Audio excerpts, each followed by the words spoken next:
Hello students.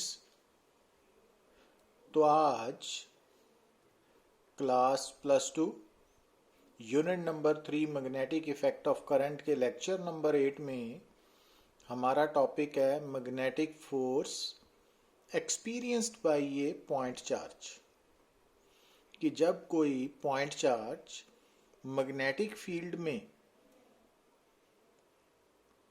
लाई कर रहा है तो उस पर मैग्नेटिक फोर्स कितनी लगेगी, है ना। तो उसके बारे में हम डिस्कस करेंगे। बट उससे पहले, जैसा कि आप स्क्रीन पे देख रहे हो कि फर्स्ट प्रॉब्लम है जो हमने लास्ट लेक्चर में टॉपिक डिस्कस किया था अबाउट सोलिनॉइड एंड ट्रॉयड।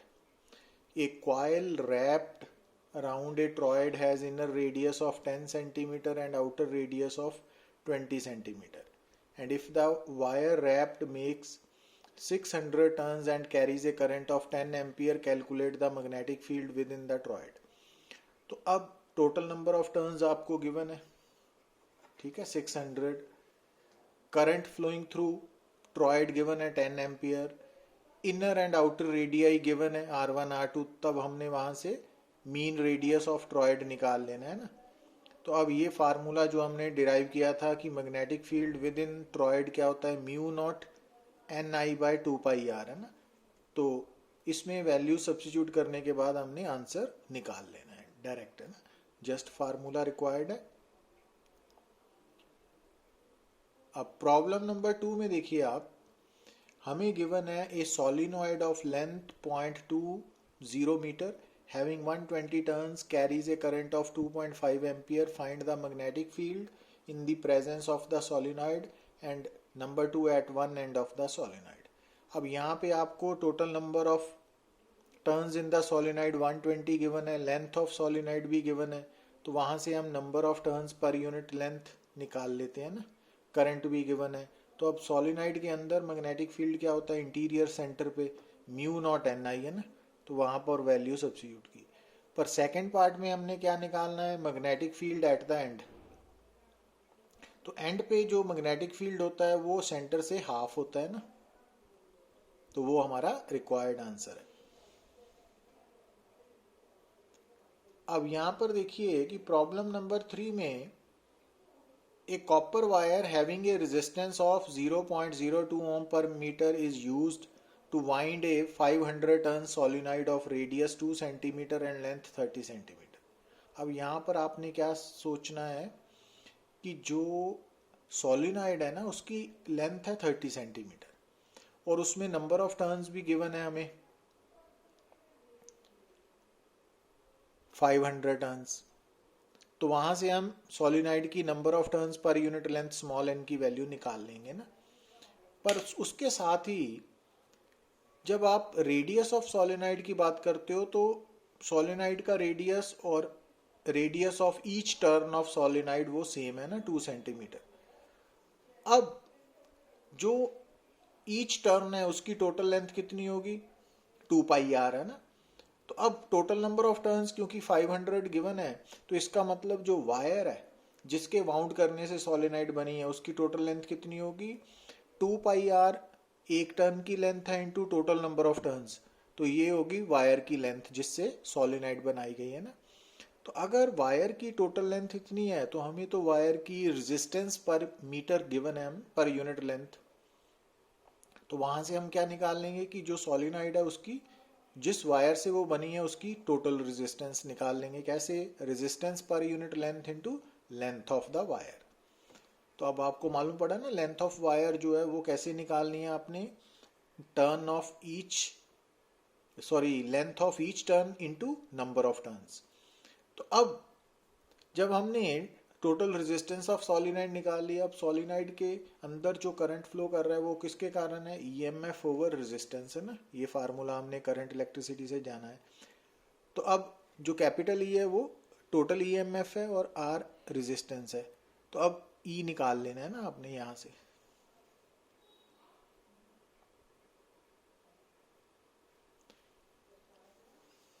अब नेक्स्ट टॉपिक है magnetic force experienced bye charged particle in an external magnetic field. तो अब सबसे पहले तो आप माइंड में ये रखिए कि जब आप जिस टाइम पर आप चार्ज को ऑब्जर्व कर रहे हो उस वक्त जो चार्ज है उसकी वेलोसिटी v वेक्टर है, और यहाँ पर ये चार्ज उस वक्त पोजीशनड है, ठीक है ना। उस मोमेंट पे जो चार्ज की पोजीशन है वहाँ पर मैग्नेटिक फील्ड है b वेक्टर, और velocity vector and magnetic field vector v and b vector they are making angle theta with each other, ठीक है। तो जिस वक्त हम चार्ज पार्टिकल के बारे में डिस्कस कर रहे हैं उस मोमेंट पे उसकी वेलोसिटी है v एंड मैग्नेटिक फील्ड उसकी जगह पे है b वेक्टर, है ना। तो ये चार्ज कितनी मैग्नेटिक फोर्स एक्सपीरियंस करेगा, तो वो हमें पता है कि जो magnetic force experienced by charge particle moving in an external magnetic field है ना, वो एक तो डिपेंड करती है डायरेक्टली प्रोपोर्शनल टू चार्ज, जितना ज़्यादा चार्ज होगा उतनी ज़्यादा मैग्नेटिक फोर्स होगी। दूसरा फैक्टर है directly proportional to magnetic field, और तीसरा फैक्टर है directly proportional to v sine theta. v sine theta यहाँ पे क्या है, वेलोसिटी वेक्टर का वो रेक्टेंगुलर कंपोनेंट जो अलोंग मैग्नेटिक फील्ड है, ठीक है ना। v साइन थीटा वेलोसिटी का रेक्टेंगुलर कंपोनेंट है along the direction of magnetic field. तो ये तीन फैक्टर्स हैं जिसपे मैग्नेटिक फोर्स डिपेंड करती है ना, ये हमें याद रखना है। तो अगर हम तीनों फैक्टर्स को कंबाइन करेंगे तो magnetic force directly proportional to Q B V sine theta बन गई ना। अब प्रोपोर्शनैलिटी साइन हटाने के बाद हमने क्या किया, कांस्टेंट ऑफ प्रोपोर्शनैलिटी कापा लिख दिया। अब इस केस में जब हमने एक्सपेरिमेंटली कापा की वैल्यू डिटरमिन की इन एसआई यूनिट तो वो 1 आई ना। तो इसका मतलब जो मैग्नेटिक फोर्स है उसका फार्मूला क्या बन गया, Q V B sine theta, Q V B sine theta.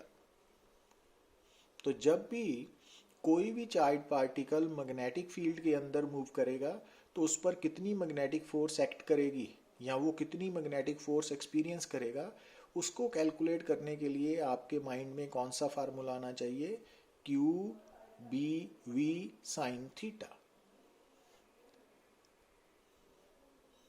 अब ये रिजल्ट याद रखना है ना। अब यहां तक हमने जो मैग्नेटिक फोर्स है ना उसका मैग्नीट्यूड कैसे कैलकुलेट करना है उसके बारे में बात की है। पर अगर हम इसको वेक्टर फॉर्म में लिखें तो वेक्टर फॉर्म हमें बताएगी कि मैग्नेटिक फोर्स का magnitude as well as direction कैसे निकालनी है। तो क्योंकि यहाँ पर दो वेक्टर्स हैं, एक v वेक्टर है और दूसरा b वेक्टर है ना, ये b वेक्टर है ये v वेक्टर है, तो ये दोनों वेक्टर के बीच में एंगल थीटा है और साइन थीटा आ रहा है ना फार्मूला में, तो यहाँ पे क्रॉस प्रोडक्ट आएगा, तो ये इस फॉर्म में होगा। और ये एक बात जो आपने हमेशा माइंड में रखनी है कि जब भी किसी भी फार्मूला में क्रॉस प्रोडक्ट इन्वॉल्व है ना, तो उस फार्मूला में फर्स्ट वेक्टर और सेकंड वेक्टर की पोजीशन को भी याद रखना है ना। तो v vector and b vector, तो इनका क्रॉस प्रोडक्ट है। तो फर्स्ट नंबर पे वेलोसिटी वेक्टर है, सेकंड पे मैग्नेटिक फील्ड वेक्टर है ना। ये इंटरचेंज नहीं हो सकता क्योंकि जब आप इनको इंटरचेंज करोगे तो वो रिजल्ट बदल जाएगा। तो ये आगे से आपने ये बात को हमेशा माइंड में रखना है कि जब भी आप कोई भी फार्मूला याद रखते हो तो अगर उस फार्मूला में cross product of two vectors involve है तो आपने फर्स्ट पोजीशन वाले वेक्टर और सेकंड पोजीशन वेक्टर को याद रखना है। अब एक बात आप यहां से नोट करिए कि क्योंकि मैग्नेटिक फोर्स कैलकुलेट करने का स्केलर फार्मूला इक्वेशन नंबर 1 है, वेक्टर फार्मूला इक्वेशन नंबर 2 है, तो अगर अनचार्ज्ड पार्टिकल है लाइक न्यूट्रॉन, तो अगर Q 0 है तो Fm 0 होगी। तो इसका मतलब कोई भी uncharged particle magnetic force experience नहीं कर सकता। दूसरी बात कि जो मैग्नेटिक फोर्स है ना वो वेलोसिटी डिपेंडेंट है, मतलब मैग्नेटिक फोर्स सिर्फ वही चार्ज एक्सपीरियंस कर सकता है जो मोशन में हो, स्टेशनरी चार्ज नहीं कर सकता, क्योंकि स्टेशनरी चार्ज की वेलोसिटी 0 होगी तो Fm भी 0 होगा ना। और तीसरी बात, जब हम डिस्कस करेंगे क्या कि जो चार्ज पार्टिकल है ना,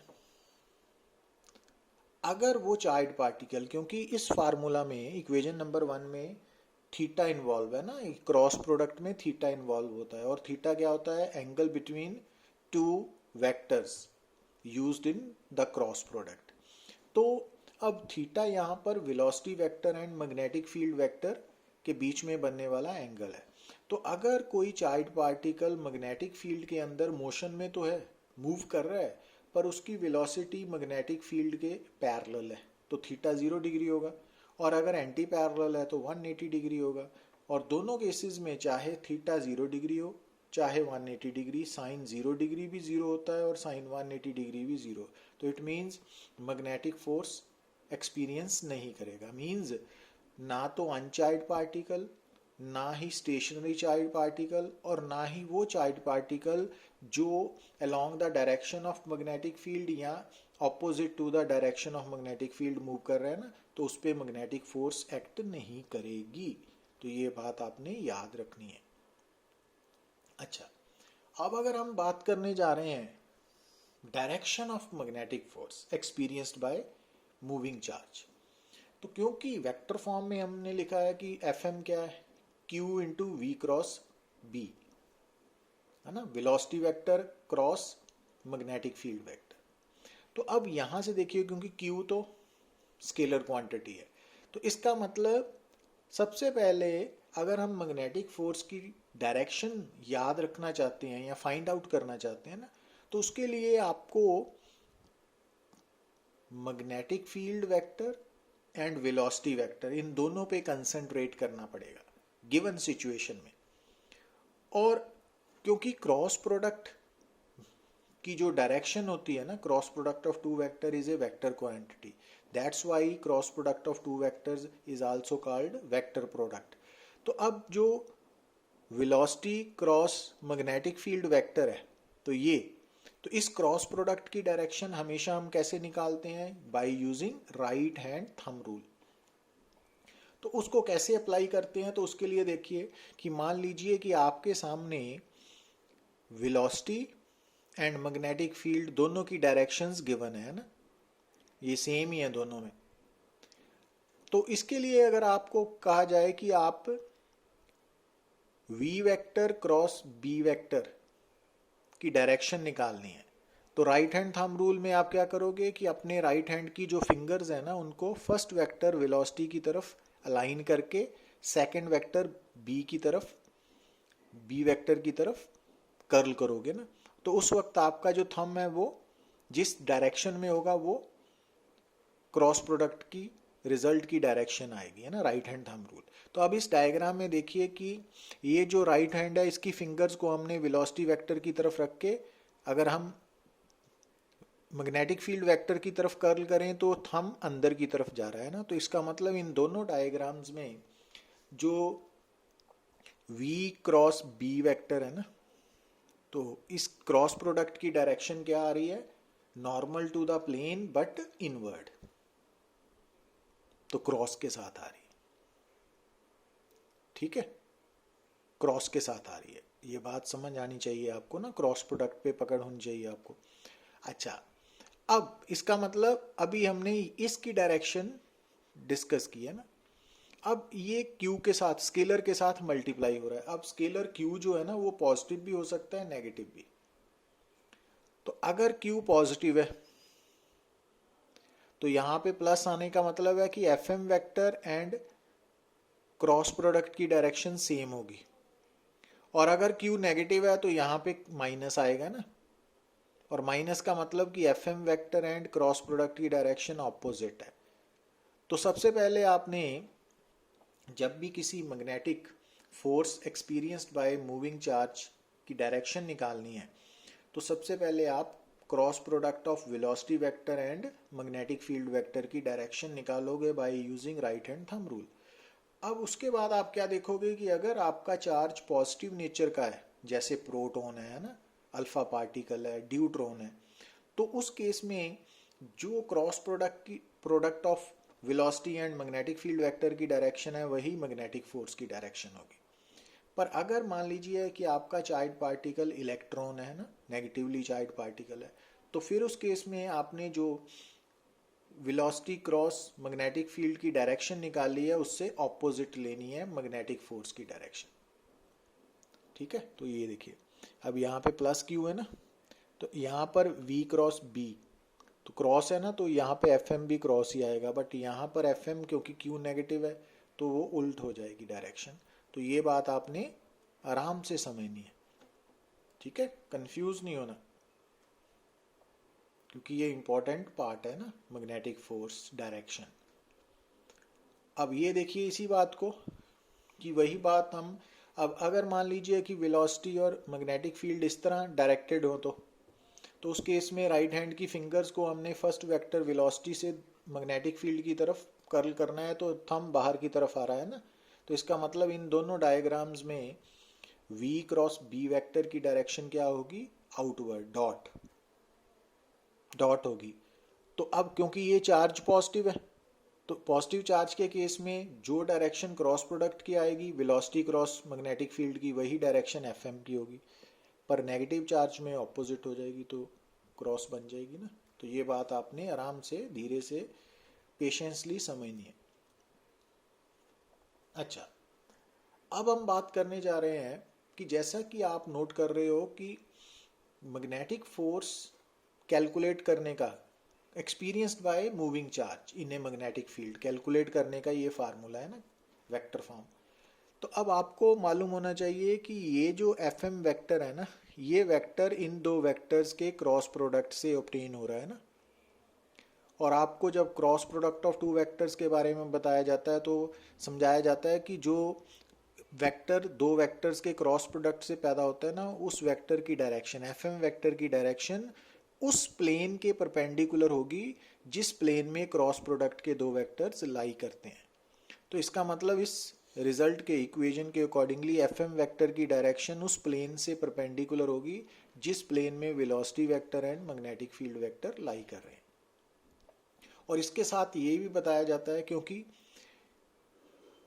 वेलोसिटी वेक्टर और मैग्नेटिक फील्ड वेक्टर जिस प्लेन में लाई कर रहे हैं, एफएम की डायरेक्शन उस प्लेन के परपेंडिकुलर है। इट मींस एफएम की डायरेक्शन वेलोसिटी के भी परपेंडिकुलर होगी और मैग्नेटिक फील्ड के भी परपेंडिकुलर होगी। अच्छा, और अगर दो वेक्टर्स की डायरेक्शन एक दूसरे के परपेंडिकुलर है ना, तो उनका डॉट प्रोडक्ट जीरो होता है। तो इसका मतलब magnetic force and velocity vector का डॉट प्रोडक्ट भी जीरो होगा, magnetic force and magnetic field vector का डॉट प्रोडक्ट भी जीरो होगा। ठीक है, तो इसके लिए आपको डॉट क्रॉस प्रोडक्ट्स की समझ होनी चाहिए। अब अगला पॉइंट नोट करिए आप, क्योंकि आपको मालूम है कि जब आप दो वेक्टर्स के डॉट प्रोडक्ट के साथ डील करते हो तो dot product of two vector scalar quantity होती है ना, तो ये बात आपको याद है। Cross product of two vector जो है उसका रिजल्ट अगेन स्केल वेक्टर होता है, that's why cross product of two vector को वेक्टर प्रोडक्ट भी कहते हैं। अब उसके आगे की मैं बात कर रहा हूं कि आपने +1 में एक टॉपिक पढ़ा होगा पावर। तो पावर बेसिकली क्या है, रेट ऑफ डूइंग वर्क। पर उसके साथ आपने देखा होगा कि पावर इज बेसिकली क्या है, dot product of force and velocity. तो ये भी +1 में आप करते हो ना, power is equal to force and velocity, दोनों का डॉट प्रोडक्ट होती है। तो जैसे वर्क जो है ना वो dot product of force and displacement होता है ना, वैसे ही power dot product of force and velocity होती है।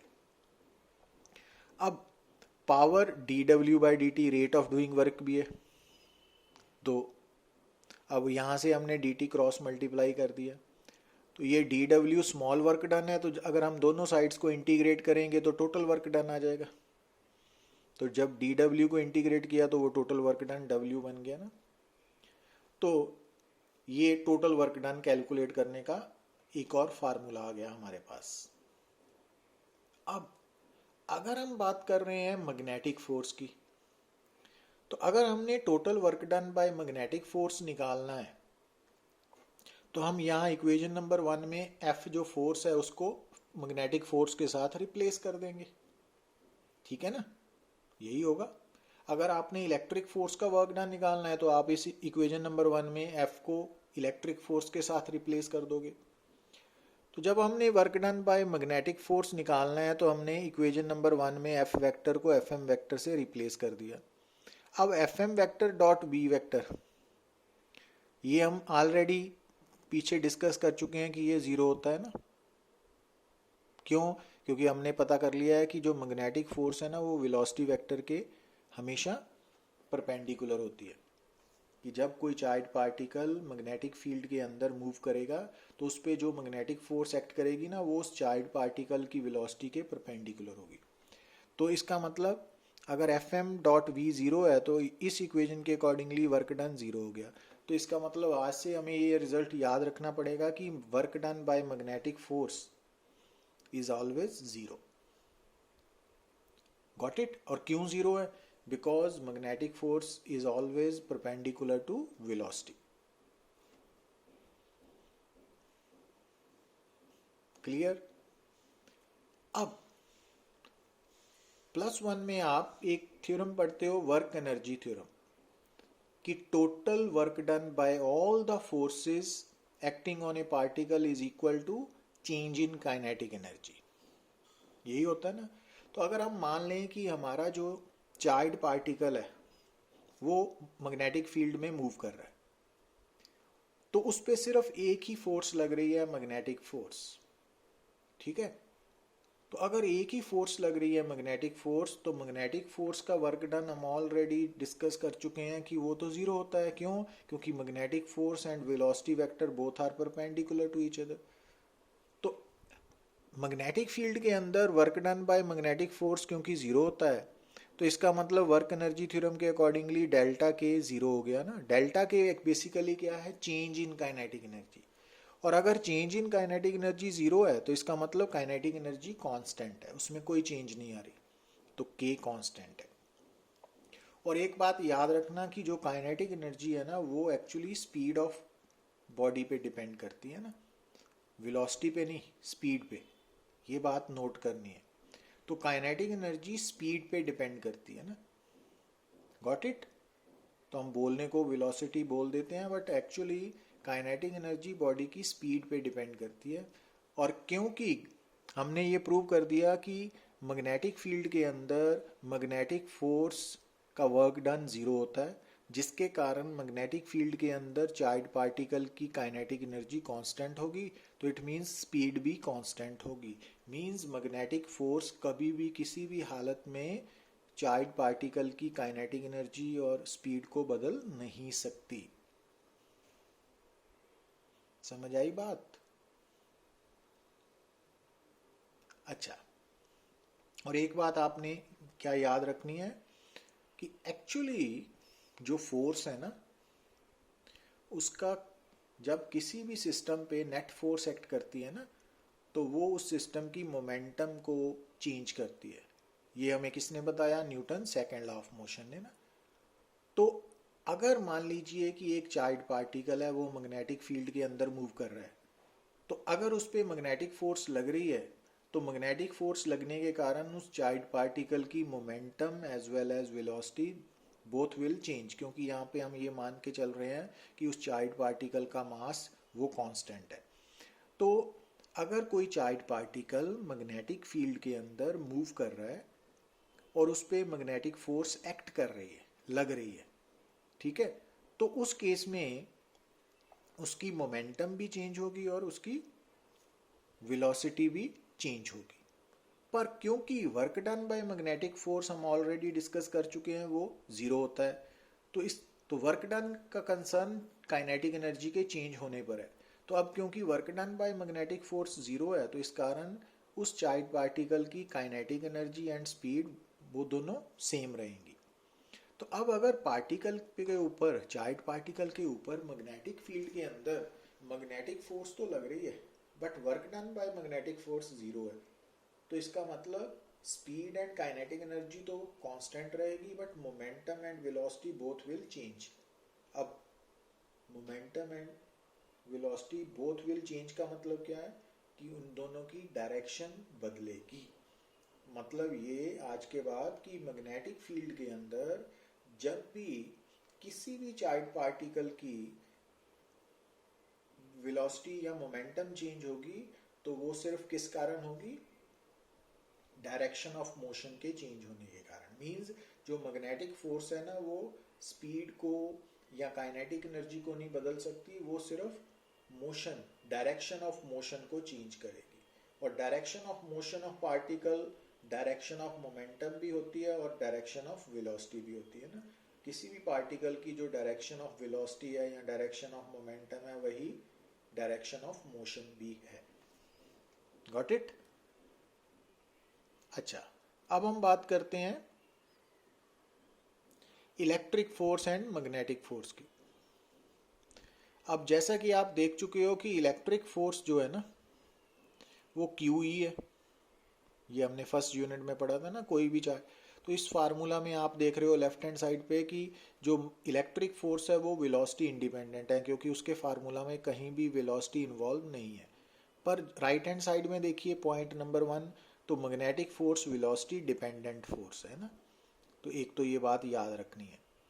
तो जो चार्ज पार्टिकल है ना वो चाहे इलेक्ट्रिक फील्ड के अंदर रेस्ट पे है चाहे वो मोशन में है, वो इलेक्ट्रिक फोर्स एक्सपीरियंस करेगा। बट मैग्नेटिक फील्ड के अंदर कोई भी चार्ज पार्टिकल अगर रेस्ट पे है तो वो मैग्नेटिक फोर्स एक्सपीरियंस नहीं करेगा ना। दूसरी बात कि जो इलेक्ट्रिक फोर्स होती है ना उसकी डायरेक्शन इलेक्ट्रिक फील्ड इंटेंसिटी के इधर पैरेलल होगी जब चार्ज पार्टिकल पॉजिटिव नेचर का है, और एंटी पैरेलल होगी अगर चार्ज पार्टिकल नेगेटिव नेचर का है। जबकि मैग्नेटिक फोर्स हमेशा वेलोसिटी एंड मैग्नेटिक फील्ड के परपेंडिकुलर होंगी, है ना। अब जो थर्ड पॉइंट है कि work done by magnetic force तो हमेशा जीरो होगा, पर work done by electric force zero हो भी सकता है नहीं भी हो सकता ना। तो इलेक्ट्रिक फोर्स का वर्क डन सिर्फ एक ही हालत में जीरो होगा, कब? जब या तो इलेक्ट्रिक फोर्स इलेक्ट्रिक फील्ड के अंदर चार्ज पार्टिकल रेस्ट पे है, मींस उसकी डिस्प्लेसमेंट ही नहीं हो रही, या फिर जो जिस मोमेंट पे उसकी डिस्प्लेसमेंट हो रही है वो इलेक्ट्रिक फोर्स के परपेंडिकुलर है। बट इन जनरल अगर बात करें तो इलेक्ट्रिक फोर्स का वर्क डन जीरो हो भी सकता है नहीं भी हो सकता, but work done by magnetic force always zero. और इसी तरह से जैसा कि हम ऑलरेडी डिस्कस कर चुके हैं, क्योंकि work done by magnetic force हमेशा जीरो है तो इस करके kinetic energy and speed of charge particle in magnetic field तो कांस्टेंट रहेगी, बट मैग्नेटिक फोर्स लगने के कारण उसकी momentum and velocity will change, और वो भी किस कारण? डायरेक्शन ऑफ मोशन के चेंज होने के कारण। पर इलेक्ट्रिक फील्ड के अंदर इलेक्ट्रिक फोर्स का वर्क डन जीरो हो सकता है या नहीं भी हो सकता है ना। तो इस कारण जो स्पीड है वो चेंज हो भी सकती है नहीं भी हो सकती, वो कांस्टेंट भी रह सकती है नहीं भी रह सकती। इसी तरह काइनेटिक एनर्जी भी है, और इलेक्ट्रिक फोर्स के लगने के कारण मोमेंटम एंड वेलोसिटी चेंज होंगे ना। तो ये बातें आपने याद रखनी। अच्छा, अब हम बात करते हैं मैक्सिमम मैग्नेटिक फोर्स की, क्योंकि जैसा कि हम देखते हैं कि किसी भी चार्ज पार्टिकल के ऊपर मैग्नेटिक फील्ड के अंदर कितनी फोर्स लगेगी मैग्नेटिक फोर्स, तो उसको कैलकुलेट करने का वेक्टर फॉर्म ये है और स्केलर फॉर्म ये है ना। अब यहाँ पर देखिए आप, अगर थीटा 90 डिग्री हो तो साइन 90 डिग्री मैक्सिमम होगा 1। तो जब साइन 90 डिग्री मैक्सिमम 1 होगा तो मैग्नेटिक फोर्स भी मैक्सिमम हो जाएगी, कितनी? QVB। तो इसका मतलब आज के बाद अगर हमसे कोई पूछे कि ए charge particle is moving in a magnetic field, calculate maximum magnetic force, तो आपने कौन सा फार्मूला यूज करना है? QVB। पर अगर कोई पूछे कैलकुलेट मैग्नेटिक फोर्स तो आपने QVB साइन थीटा ना। दो बातों में फर्क है। और आप समझ गए कि कोई भी चार्ज पार्टिकल मैग्नेटिक फील्ड के अंदर मैक्सिमम मैग्नेटिक फोर्स कब एक्सपीरियंस करेगा? जब उसकी वेलोसिटी मैग्नेटिक फील्ड के परपेंडिकुलर होगी। अब हम बात करते हैं direction of maximum magnetic force. तो इसके लिए आपने फ्लेमिंग्स लेफ्ट हैंड रूल याद रखना है ना। तो इसके लिए आपने क्या करना है, इसको हम नेक्स्ट लेक्चर में डिटेल में डिस्कस करेंगे विद न्यूमेरिकल्स, कि फ्लेमिंग्स लेफ्ट हैंड रूल के अकॉर्डिंगली आपने लेफ्ट हैंड की फिंगर्स को स्ट्रेच कर लेना है first finger, central finger and thumb, तीनों को ऐसे स्ट्रेच करना है कि तीनों एक दूसरे के परपेंडिकुलर हों। ठीक है, एक दूसरे के परपेंडिकुलर, म्यूचुअली परपेंडिकुलर करना। और फर्स्ट फिंगर को किस तरफ अलाइन करना है? इन the direction of magnetic field. और सेंट्रल फिंगर किस तरफ होनी चाहिए? कि प्रॉब्लम में जिस डायरेक्शन में पॉजिटिव चार्ज मूव कर रहा है, या अगर प्रॉब्लम में नेगेटिव चार्ज है तो जिस डायरेक्शन में नेगेटिव चार्ज मूव कर रहा है, आपकी सेंट्रल फिंगर उसकी वेलोसिटी के ऑपोजिट होनी चाहिए। तो उस कंडीशन में जो थंब है वो direction of magnetic force experience represent करेगा। तो first finger, central finger and thumb of right hand perpendicular to, mutually perpendicular to each other. ठीक है, तो stretch the first finger, central finger and thumb of right hand mutually perpendicular to each other. ये आप add कर सकते हो ना, such that first finger points in the direction of magnetic field, central finger in the direction of motion of positive charge or opposite to the direction of motion of negative charge. Then straight thumb will represent the direction of magnetic force. तो यहाँ पे आप एक line add कर सकते हो कि stretch the first finger, central finger and thumb of right hand mutually perpendicular to each other. तीनों फर्स्ट फिंगर, सेंट्रल फिंगर और थंब म्यूचुअली परपेंडिकुलर होने चाहिए, stretch. Got it? So thank you very much.